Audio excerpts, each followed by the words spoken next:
Morning, everyone. Happy Pride.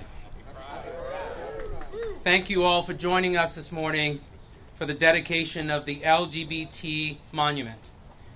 I'm Alfonso David, counsel to Governor Cuomo. Before we begin, I'd like to recognize some of the special guests that are here with us today. First, Lieutenant Governor Kathy Hochul, Speaker Corey Johnson, Senator Brad Hoylman, Commissioner of Parks Rose Harvey, Terry DiCarlo, the former Executive Director of the Orlando LGBT Center, Tony Award winner Billy Porter,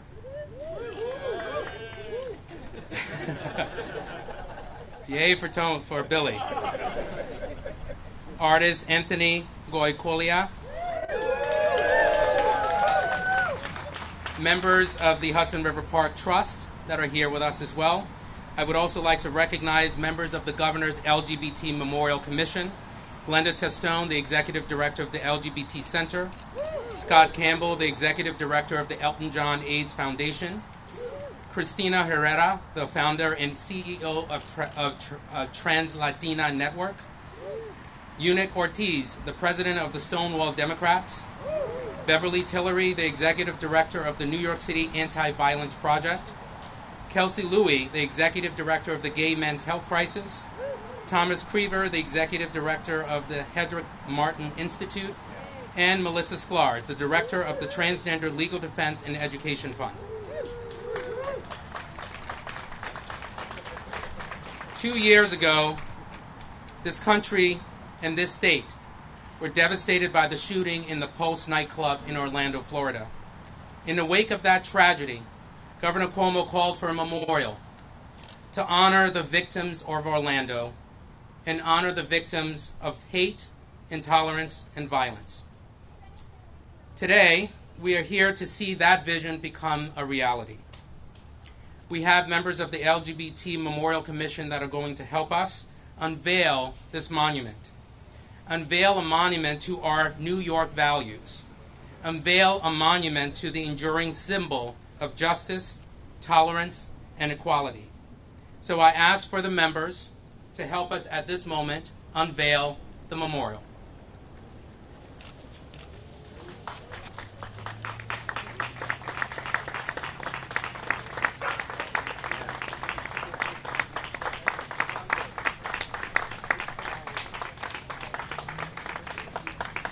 I would also ask the members to place flowers on the memorial. These flowers symbolize the pride, LGBT pride, but they also symbolize the 49 people that died in Orlando, Florida, more than a year ago.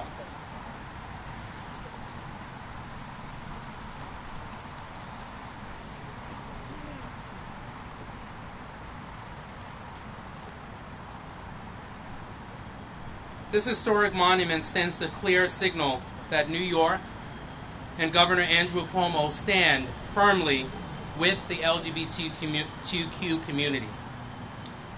A year ago, we went through a process of selecting an artist through a competitive process, an artist that we knew would have the vision to represent the LGBTQ community.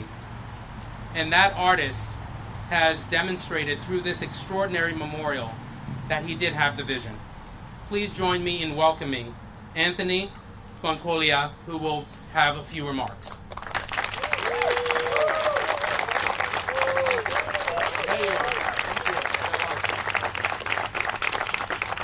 Thank you, Alfonso.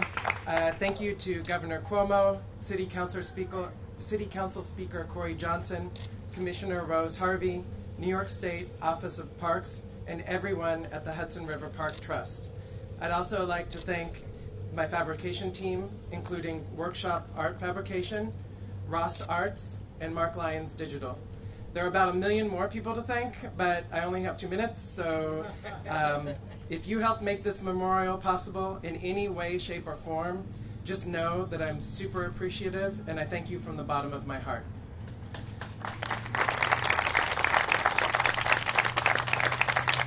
Being part of the LGBT community is unlike any other minority group. You are not necessarily born into a hand-me-down legacy. There is not a family history or knowledge that is passed down. Parents and grandparents don't have generations of experiences and stories to help teach an LGBTQ kid how to get by in the world.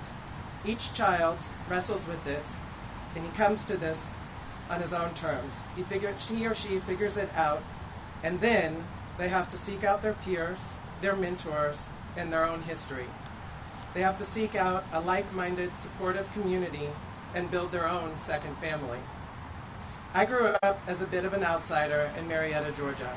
I was a chubby, gay, Cuban-American Catholic boy growing up in a predominantly Baptist Deep South in the 1970s. It wasn't exactly the ingredients for popularity. Like many kids who don't fit in, I had difficulty finding friends. I loved being outside in nature, but I felt like if I was out alone by myself, I was basically a sitting duck. So I started running. In my mind, if I was running, no one could catch up to me and no one could make fun of me. 14 years later, when I moved to New York, I was still running. I remember running along the West Side Highway and passing Christopher Street piers. This was the early 90s, and coming from Georgia, I was mesmerized by the number of gay and trans people hanging out in the open in the middle of the day with a sense of ownership and pride. The pier was their turf. It was a cruising ground. It was a community center. It was a social networking site. It was a safe haven. Seeing gay people out in the open with no sense of vulnerability or fear was new to me. Gay nightlife was also new to me. When I first moved to the city, clubs were filled with people who were unabashedly and unapologetically themselves. Difference was celebrated. This was a place where people shed the fears from the past and built new families and friends. That is why it was so devastating that a little over 2 years ago from today, someone entered into Pulse nightclub in Orlando, Florida, and tragically killed 49 people. Sadly, another safe space was violated, and once again, we were made to feel vulnerable. The LGBTQ Memorial tries to create a new safe space, a new safe haven. I designed it to look out onto the Christopher Street piers and towards the Statue of Liberty.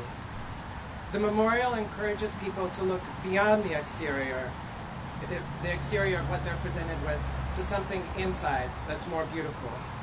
Granite stones are actually bronze, and fragile-seeming glass creates strong unifying bonds. And an inscription by Audre Lorde acts as the inner voice for the memorial. The arrangement of the stones in circular formation invites people into a safe harbor along the river and beckons the visitors to rest upon them. They become the pedestals for the true monument, the community, a community of differing people who come to sit, visit, commune, mourn, love, and remember. In this political climate, it is important to have public reminders that diversity is what makes America great. I still run in the Hudson River Park and pass the old Christopher Street piers. It will be surreal and emotional to run past this memorial and know that I and everyone here today have helped add to the history and legacy of the LGBTQ community. It is an outward symbol to every person who comes from a place that they did not fit in, that it's okay. You don't have to keep running anymore. You have found a safe harbor, a safe haven. You have found a home where difference is accepted, appreciated, and celebrated. Thank you.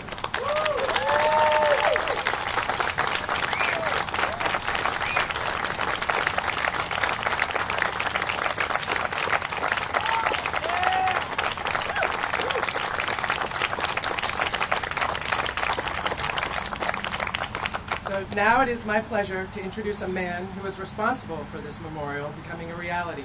A man who listened to the community and saw a need to memorialize and celebrate the LGBTQ people. He has broken down barrier after barrier for LGBTQ people, from marriage equality to transgender rights.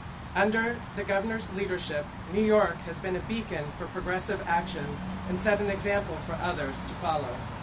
So it is now my honor to introduce a national progressive leader and a champion for the LGBTQ community, the 56th Governor of New York, Governor Andrew Cuomo.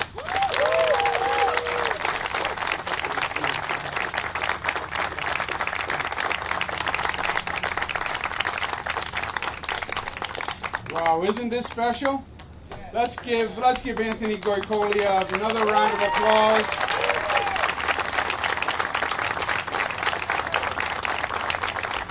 Thank you very much. Thank you for your time, your professionalism. Thank you for your vision. This is beautiful, and it will be here for all time. One more round of applause for Anthony.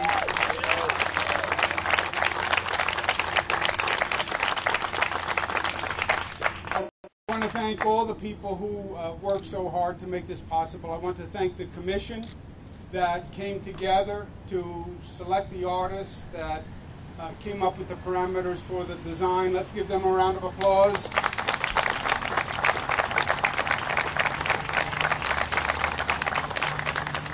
I want to thank them for allowing me input into the process and thank them for disregarding everything that I said. This is possible from a grant from New York State, and I want to thank the legislature and the legislators who are today who made it possible. We have Senator Brad Hoylman and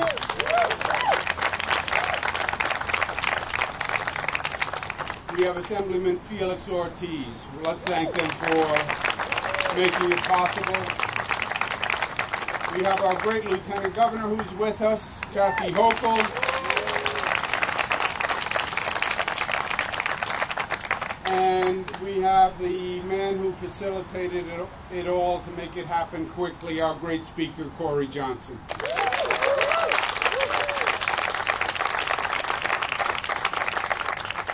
If you don't mind, I'd like to start with a moment of silence for the 49 victims from the Orlando Pulse nightclub massacre.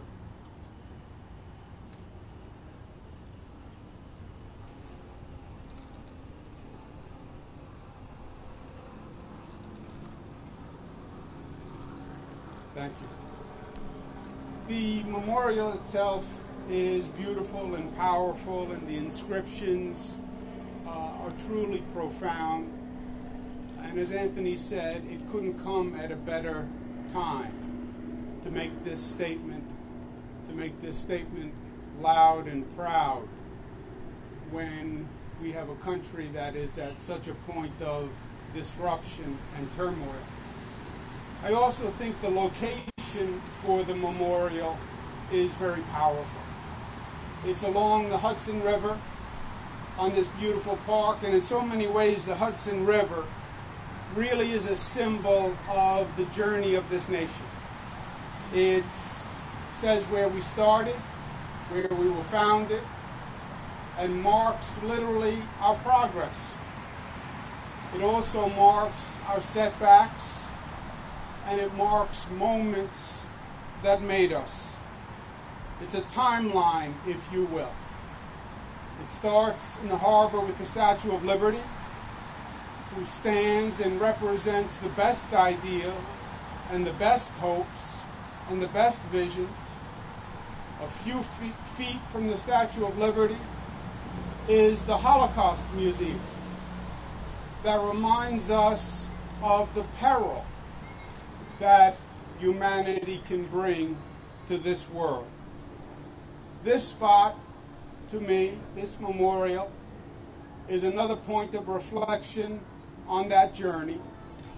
Not a point that says how far have we come, but a point that says how much further we have to go. A point that says we are still far from our final destination. There is still senseless gun violence in this nation that is getting worse, not better. 23 school shootings since the beginning of the year. And this nation still hasn't enacted common sense gun safety. This spot says, for all we've done, fear and bigotry and ignorance are still alive. For all we've said and done, we still discriminate, and discrimination is still alive and well.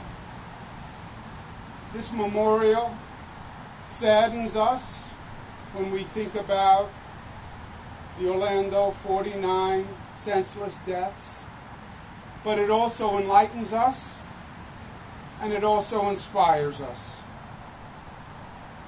It inspires New Yorkers to do what New Yorkers have always done, what Anthony was referring to push forward, to keep going forward on that journey until we reach the destination that the Statue of Liberty promised in the first place.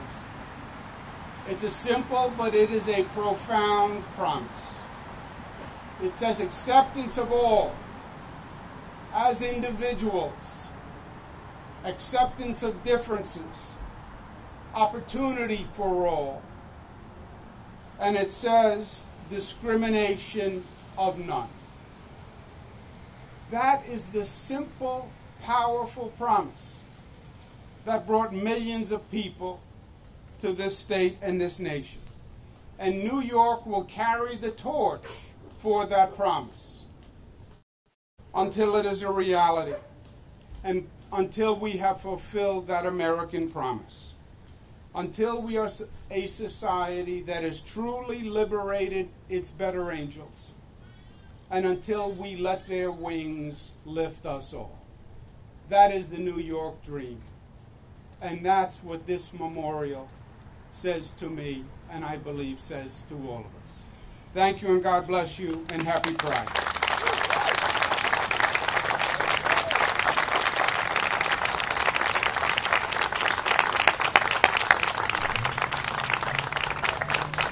Thank you all for joining us this morning. Thank you.